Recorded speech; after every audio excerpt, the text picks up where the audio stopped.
Fakte dolën në shesh. Ato që Klan Kosova i raportoi ekskluzivisht të dielën mbrëma rreth riparimit të vagonëve në Serbi nuk u mohuan. E krejt ky raportim ngjalli goxha reagime. Në mesin e tyre edhe ish deputeti Daut Haradinaj që publikoi dokumentin duke cilësuar të turpshëm këtë veprim. Një ditë më vonë ishte ministrja në detyre e ekonomisë Artane Rizvanolli, e cila nuk tha se një gjë e tillë nuk ka ndodhur për faj njohudhje qeverive të kaluara.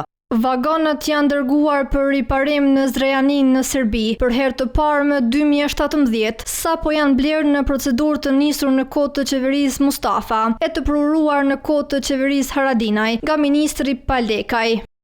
Ky fundit s'mbeti gojë mbyllur, madje paralajmëroi edhe veprime ligjore. Artane Rizvanolli do t'ju padis për shpifje. Qeveria Haradinaj është votuar më 9 shtator 2017, ndërsa unë zyrtarisht e ka marrë detyrën e ministrit më 11 shtator 2017. Prandaj, deklaratat dhe akuzat tuaja ndaj meje se kinse kam dhënë të nder një kompanie serbe janë të pavërteta dhe cënojnë rënd reputacionin tim. Për rastin reagoi pasdite edhe kompania. Ta përgjegjësinë për riparimin e vagonëve e kanë lënë tek operatori ekonomik që fitoi tenderin si vetmi që aplikoi.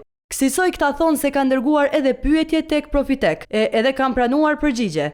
Cila është arsyeja që vagonet janë dërguar në Zrenjanin për riparim? A është dashur të merret leje prej dikujt për dërgimin e tyre atje? A ka qenë e mundur të evitohet dërgimi i tyre atje? Sipas përgjigjeve të kompanisë nuk ka pasur mundësi të dërgohen diku tjetër dhe për këtë është njoftuar dogana, meqense kanë kaluar mes Maqedonisë për në Serbi.